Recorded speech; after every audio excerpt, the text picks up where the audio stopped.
अरे प्रदीप भाई, ये सब हमें पता है। मुख से जपे सो मानवा, मन से जपे सो देव, सुरत निरत से जो जपे ताकि करिए सेव। सुरत निरत होता क्या है, पहले यही बता दो जरा एक बार। सुरत और निरत क्या होता है, जरा लिख के बताओ मुझे। सुरत क्या होता है और निरत क्या होता है? बोल तो दिया तुमने दोहा। सुरत निरत से जो जपे ताकि करिए सेव। सुरत का क्या मतलब होता है, निरत क्या होता है, लिख के बताओ।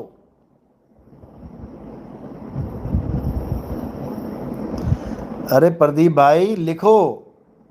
सुरत मतलब क्या, डेफिनेशन लिखो उसकी। निरत मतलब क्या, डेफिनेशन लिखो जरा उसकी। बोल तो दिया तुमने सुरत निरत। बड़े बड़े संत फेल हो जाते हैं सुरत निरत में कि सुरत निरत कहते किसे हैं। बच्चों वाली बातें मत करो। अगर कुछ पता है तो बताओ जरा, सुरत और निरत क्या होता है। सेव तो बाद में करवा देंगे, कोई बात नहीं।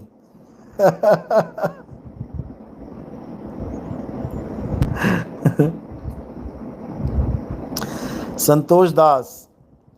गुरुजी, आज संत रामपाल जी के शिष्य से ज्ञान चर्चा हुई तो वह कहने लगा कि सोई गुरु पूरा कहावे, दो अक्षर का भेद बतावे, एक छुड़ावे एक लखावे, तो प्राणी निज घर को जावे। ये गुरु ग्रंथ साहब की बाणी है। बताओ, इतना घोट के पिला दिया इन लोगों को झूठ कि अब इनको झूठ से परहेज तक नहीं हो पा रही है। सब कुछ जान भी रहे हैं ये लोग, लेकिन झूठ नहीं त्याग पा रहे हैं। उनको बोलो भैया, अगर तुमने पेज नंबर बता दिया गुरु ग्रंथ साहब का, ये बाणी कहाँ लिखी है, तो नितिन दास आके तुम्हारे गुरु से नाम दीक्षा ले लेगा। उनको बोल देना, मन में लड्डू फूट जाएगा उनके। लेकिन दुख के साथ कहना पड़ रहा है कि ऐसा होगा नहीं, क्योंकि वो कभी पेज नंबर बता ही नहीं सकते। उनके बस की बात नहीं है। गुरु ग्रंथ साहब में कहें कबीर अक्षर दो भाख, होगा खसम तो लेगा राख। अरे प्रदीप भाई, आप कबीर मंसूर की बात क्यों कर रहे हो? आपने लिखा कि सुरत निरत से जो जपे ताकि करिए सेव। अब सुरत और निरत का जरा भेद बताओ, क्या होता है सुरत, क्या होती है निरत? कि केवल पढ़ के आ गए कबीर साहब के दोहे, हो गया काम?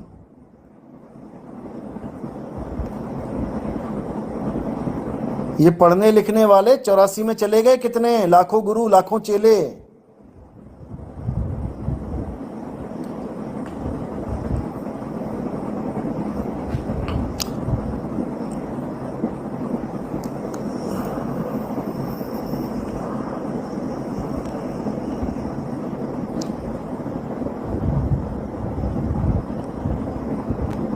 लिखो प्रदीप, क्या हुआ? मधु परमहंस जी के चेले हैं क्या आप?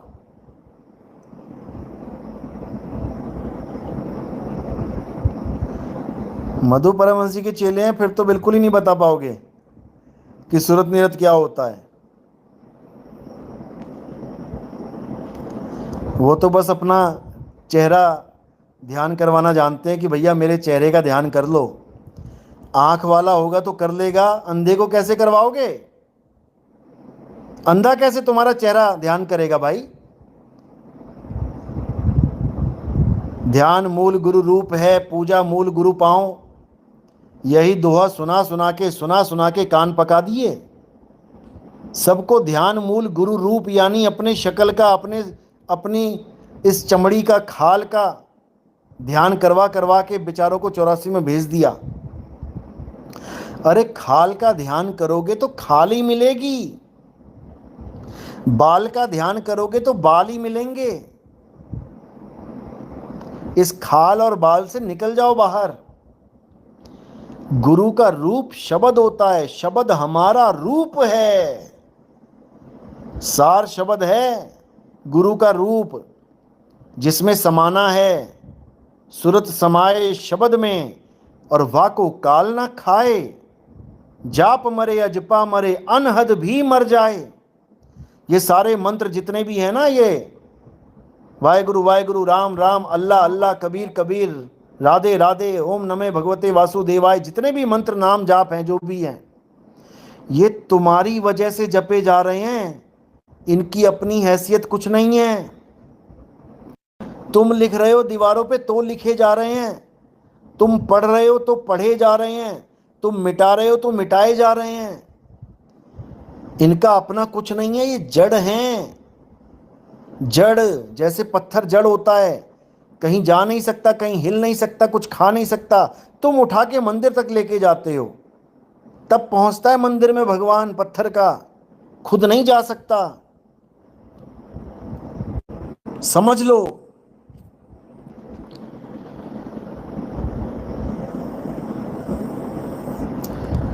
देशराज गुप्ता, 84 क्या होता है? 84 का मतलब होता है 184 जून। कुत्ता बिल्ली हाथी घोड़ा, कीड़े मकोड़े चींटी सांप नेवले, ये सब 84 लाख योनियों में आता है सारा खेल।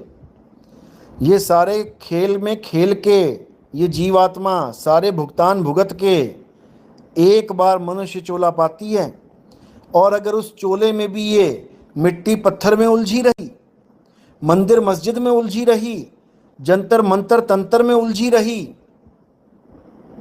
तो मेरे भाई दोबारा 84 में चली जाएगी। समझ लो।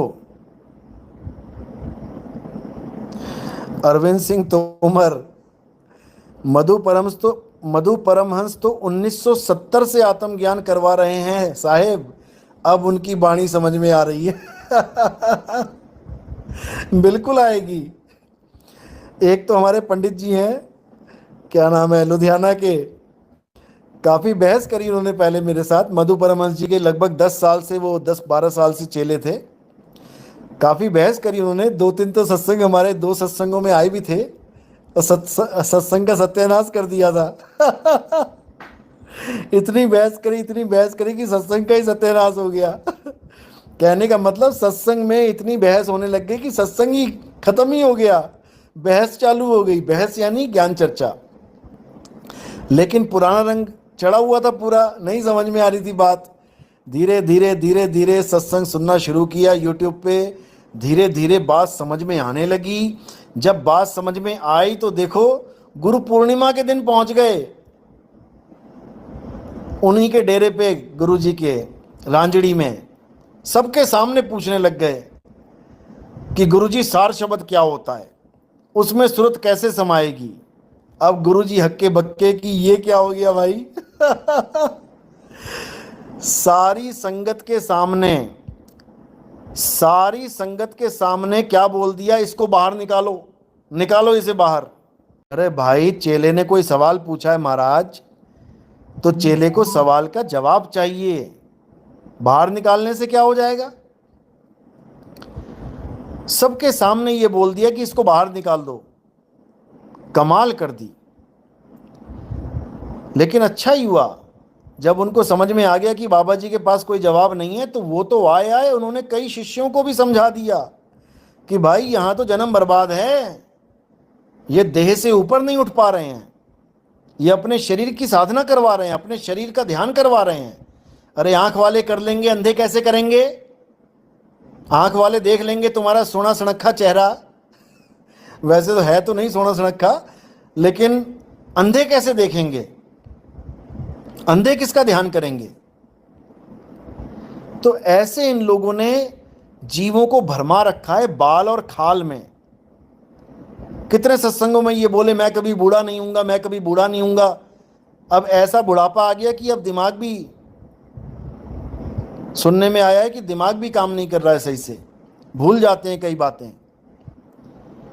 शादी नहीं करी, बच्चे नहीं किए, अच्छी बात है, लोगों को कहते रहे कि शादी करोगे बच्चा पैदा होता है, वो काल का ही दूत है।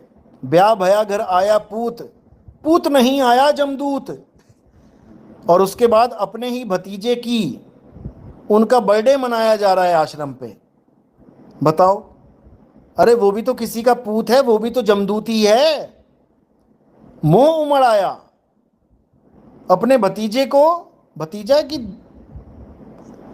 पोता भतीजा ऐसे कुछ है, वो भतीजे का लड़का है। क्योंकि इन्हीं की संगत के लोग बताते रहते हैं, हालांकि मेरा कोई इंटरेस्ट नहीं है इन बातों में, लेकिन जो सच्चाई है वो आनी चाहिए, पता लगनी चाहिए कि कैसे मोह उमड़ता है बुढ़ापे में बच्चों से, किसी और के बच्चों से नहीं। उसका जन्मदिन नहीं मनाएंगे, किसी और बच्चे का जन्मदिन कभी आश्रम में नहीं मनाया होगा, लेकिन अपने खानदान के बच्चे का मना लेंगे। यही तो मोह है, यही तो भेदभाव है। दूसरे का बच्चा अपना नहीं है ना। मोहम्मद नबी, हाँ जी सर जी, भाई का लड़का है जी। देखोगे ना, मोहम्मद नबी आप भी तो इन्हीं गुरु से जुड़े हुए थे ना। बिल्कुल, तो यही हाल है, सबका यही हाल है। बातें बड़ी बड़ी करवा लो, उसके बाद लौट फिर के घूम फिर के वहीं आ जाना है, उसी मोह माया ममता में, उन्हीं 5 विकारों में। एक भी अलग नहीं हो सकता, एक भी।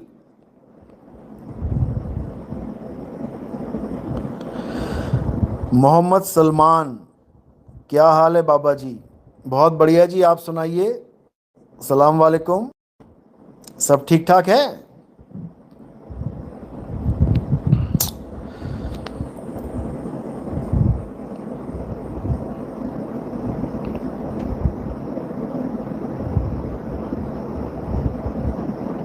मोहम्मद नबी, रांजड़ी में वो पंडित जी को भी देखा था मैंने साहिब जी। अच्छा, आप थे क्या वहां गुरु पूर्णिमा में?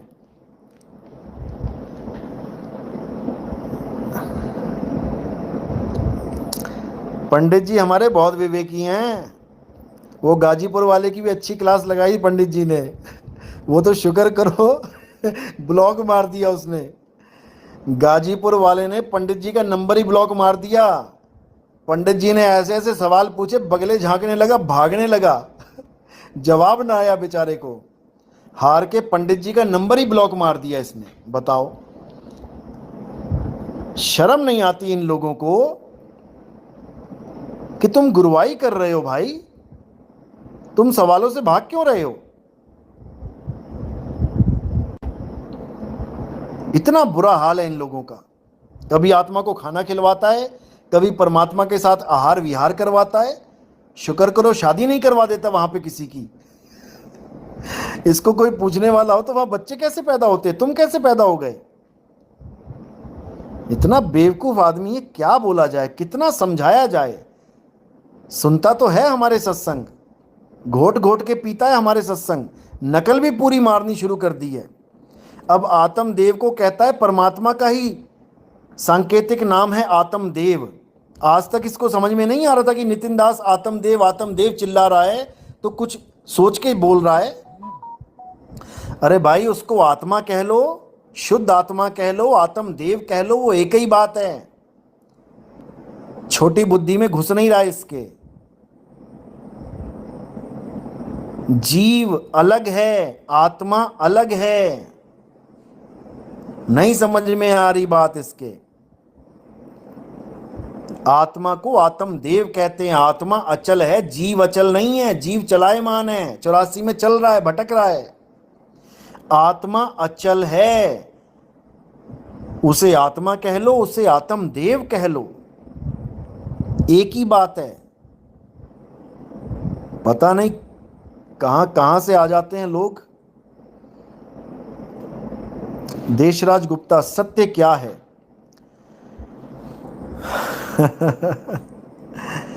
देशराज गुप्ता जी, आप मुझे मैसेज करो 9256111007। आप इस नंबर पे मैसेज करो, आपको मैं सत्संग भेजता हूं। सीरियल वाइज आप सत्संग सुनेंगे, आपको हर चीज समझ में आने लग जाएगी। सत्य क्या है, आत्मा क्या है, परमात्मा क्या है, जीव क्या है, मन